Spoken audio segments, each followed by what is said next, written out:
Ya udah. Jadi dari awal kan buah itu jatuh tidak jauh dari pohonnya. Misalnya ini buah nih, jatuh tidak jauh dari pohonnya. Ini pohon, Ini buah. Buahnya jatuh tidak jauh dari pohonnya. Namun jika buah itu jatuh di lingkungan ini yang sungai. ya yang memiliki vektor lah, memiliki pergerakan, mau itu sungai, mau itu jalan raya, mau itu sebuah lereng yang miring gitu, lereng yang curam, maka buah itu akan bergerak menjauhi pohonnya. Ya, ini lingkungan. Nah, maksud dari ini daerah yang bergerak itu lingkungan. Ya. Nah, yang jadi masalah gimana agar pohon ini tidak miring ke arah lingkungan yang tidak baik kan? Jadi pohonnya tidak dibikin condong misalnya ke arah sungai, pohonnya tidak dibikin miring ke arah jalan raya atau tidak miring ke arah yang lereng. Nah, sekarang jadi masalah kalau seandainya pohonnya sudah lurus dan lingkungannya itu tetap buruk semua, gimana? Misalnya pohon kelapanya tumbuhnya di atas sungai. Iya, nggak mungkin. Nggak mungkin di atas sungai dong. Ada. Ini misalnya pohon kelapa ini udah benar. Tiba-tiba banjir bandang, habis itu di sini jadi sungai. Pohon kelapanya masih ada di tengah. Itu terlalu. Jangan dilebih-lebihkan lah. Ayo, yang realistis saja. Ya udah, ini kelapa nih sungai. Kalau buahnya di plastikin gimana? Enggak, gini dengerin dulu. Ini dirawat sama Tuhan. Ini apa namanya? Jadi kan pohonnya udah lurus, tapi dia benar-benar pohonnya tuh udah deket banget sama sungai. Gimana? Maka buah itu kan tetap jatuh ke sungai. Karena gimana? Maka pohon itu harus berusaha dibentuk untuk bengkok ke arah yang sebaliknya. Oh, iya. Iya, bengkok ke arah sebaliknya. Pohon di usia pohon yang udah dewasa. Emang susah, makanya bengkoknya cuma sedikit. Dan akhirnya buah jatuh tidak jauh dari pohonnya kan, tapi masih di area yang berbahaya, dekat sama sungai. Iya. Akhirnya tapi nggak langsung ke sini. Nggak langsung sini. Dan akhirnya buah itu tumbuh jadi pohon lagi dewasa. Dan akhirnya punya jarak yang cukup jauh ya. Iya, lama-lama jauh. Makanya yang jadi pola pikir di sini emang susah ngebentuk generasi buat jadi sukses gitu. Tapi yang jadi masalah kapan kita mau ngebentuk generasi kita selanjutnya. Karena contohnya aja Umar ngebentuk anaknya yang tegas, tapi jadinya di generasi keberapa? Di generasi ke Umar bin Abdul Aziz kan? Ya harus cucu-cucunya cucu-cucunya. Jadi intinya harus ini numbuk sini, nunggu sono. Jadi intinya setidaknya kita harus mulai pergerakan, kita harus mulai membengkokkan pohon kita ke arah yang lebih baik gitu. Nah, jadi intinya kita buruk, kita pasti pengen anak kita yang baik gitu.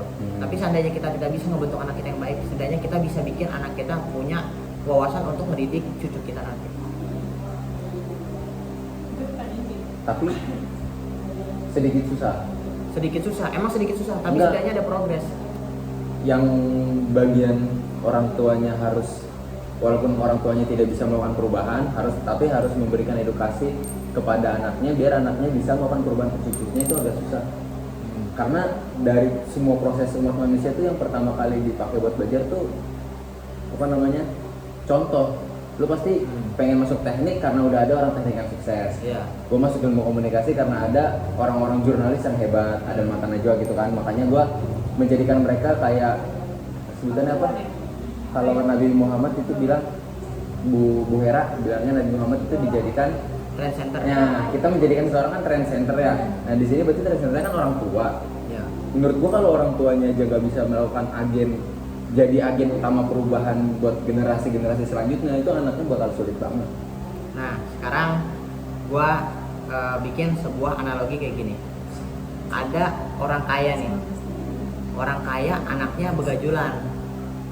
Tapi apakah orang kaya itu nggak nyokolin anaknya di sekolah bagus? Tetap kan? Nyokolain. Nah, pas anaknya di sekolah bagus, dikasih pendidikan yang bagus, lingkungan yang bagus, anaknya tetap begajulan.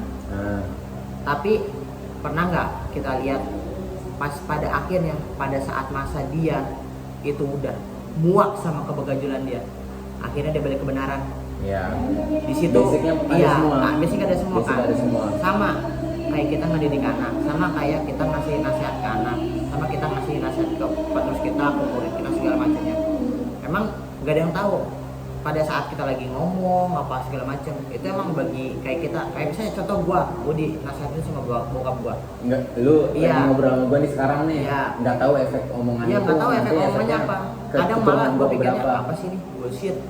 dia aja nggak kayak gitu, nggak jelas gitu, nggak ada gunanya ngomong gitu. Lu aja nggak kayak gitu, lu ngapain ngomong sama gua gitu. Kalau ngobrolnya itu dalam rangka pembentukan sikap, gua nggak kurang setuju. Tapi kalau ngomongnya perihal menasihati ke arah yang lebih baik, ya gue setuju, karena Nabi Muhammad yang bilang kan, iya, sampaikan walaupun satu kan ayat, emang nggak harus ngelakuin namanya orang tuh untuk membenerin anaknya itu emang menasihati.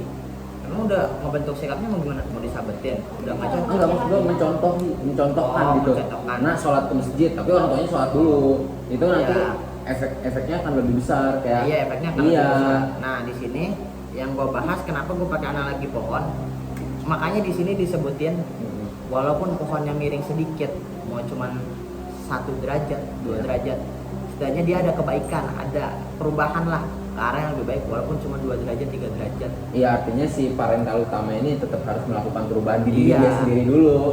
Iya dong.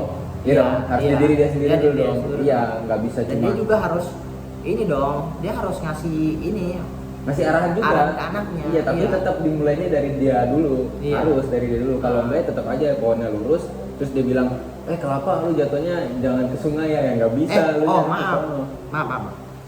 Kalau masalah, kalau dianalogiin pohon yang bengkok itu jatuhnya ke pendidikan. Karena kenapa? Kalau orang tuanya ngebenerin sikapnya itu tandanya orang tuanya pindah tempat yang lebih baik. Karena kalau seseorang jika berubah sikapnya, maka itu kan dampaknya itu positif ke dia sendiri dulu. Jadi dia masuk ke arah yang lebih baik. Tapi di sini dalam rangka menasihati anak. Jadi kita ini ngasih effort ke anak biar lebih baik dari kita, walaupun cuma sekedar nasihat. Sama aja yang kita dorong tuh anak, kita tetap di posisi buruk. Anak kita dorong ke posisi baik. Jadi kita gini.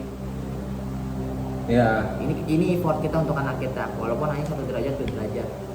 Jadi masuknya bengkok itu bukan berarti kita harus jadi lebih baik. Setidaknya kita ngasih suatu usaha lah Pemicu untuk anak kita jadi lebih baik. Nah, untuk kedepannya ya udah untuk masa takdir. Ya kalau anaknya tumbuhnya jadi beringas, malah jadi gitu kayak lagi, iya. itu udah urusan Allah. Yang paling kita juga cuma bisa nyesel.